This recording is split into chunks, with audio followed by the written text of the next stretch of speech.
In this video I'm going to show you how to do this stitch, which is the triple treble crochet in UK terms. As you can see, it's a lovely tall stitch. So I'm going to assume you can do chain stitch and you've made your chain as long as you need to from your pattern. And what you need to do is count from the end. Okay, so you're counting down to the 6th stitch from where your hook is. So that's 6 stitches you're counting down. So you need to count down the 6 so you know where you're going in through, and then you need to wrap the yarn round the hook 3 times. So you can see that's what I've done. Then through the chain, yarn around the hook and pull it through. And you should have 5 stitches on your hook. So just check. Then do yarn around the hook and pull it just through the first 2. So you've now got 4 stitches. Yarn around the hook, pull it through, you've got 3. Yarn around the hook, pull it through 2 stitches, you've got 2 left. Yarn around the hook and pull it through the last 2, leaving you 1 stitch on there. 1 stitch, 1 loop on there. So that's it, you've done 1 whole stitch. So now you're going to wrap your yarn around your hook 3 times again, and we're going to repeat the whole process. So yarn round hook 3 times, you can see I had a bit of trouble, and then in through the next chain along, and then yarn around the hook and pull it back through. So you should now have those 5 stitches. I keep saying stitches, 5 loops. And then you're going to do yarn round the hook through the first 2 loops.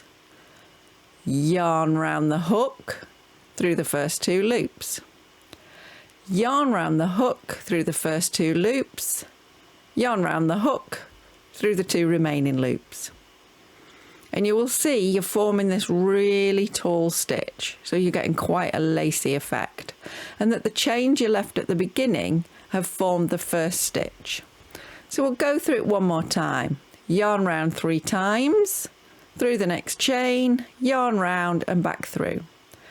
Yarn round through the first 2, yarn round through the next 2, yarn round through the next 2, yarn round through the last 2. And you just keep going if that is what your pattern requires. What you'll often find is that you're using this stitch within other stitches to make fancy patterns, but you can of course get a nice lacy effect by using it on its own. So you would just keep going all the way along, which I'm going to do as if by magic, because I want to show you how to keep going with rows of this so that you don't make any mistakes. So once you've got to the end, you'll not be surprised to learn that you're going to turn your crochet and work your way back the other way. But we want to make sure we keep the same number of stitches. So to start each row, you need to chain 1. I'm having trouble there. So look how easy it is, just undo it. You're going to chain, let's start that again. 1, 2, 3, 4, 5 chain stitches. And then instead of going through that very end stitch, you're going to go through the next one along, because otherwise it'll get wider and wider. So you're just going to form your triple treble crochet stitch exactly as you did before, but this time you're working in the top of each of the stitches below. So just keep working your way along. I've left this in but sped it up just so we get to the other end. If you're enjoying the video, please give it a thumbs up so we help all those other crocheters out there, and keep going. So when you get to the other end, you'll have worked into every single stitch in the top, including the last one. And then if you check, you'll realise you haven't finished. If you count mine, I've got 13 stitches on the bottom, but I've only got 12 on the next row.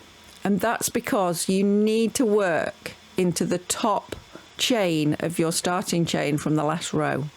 you need to do an extra stitch into that top chain, and that's just going to complete your row and keep you with the same number of stitches. Now if you're a beginner, I recommend you keep counting your stitches, otherwise you could very easily get wider or indeed narrower, depending how you went wrong. So hopefully that's shown you everything you need and you're seeing what sort of effect you can get with it. I will show you my completed swatch just so you can see how it looks, and it's the sort of thing you might complete to test your gauge or just to practice. So there you go, that's what it's going to look like, and if you turn it over you'll find it looks the same on both sides. Really pretty, and I hope you enjoy using it and doing it. If you want any more, please check out my crochet tutorials that you'll see on the screen now.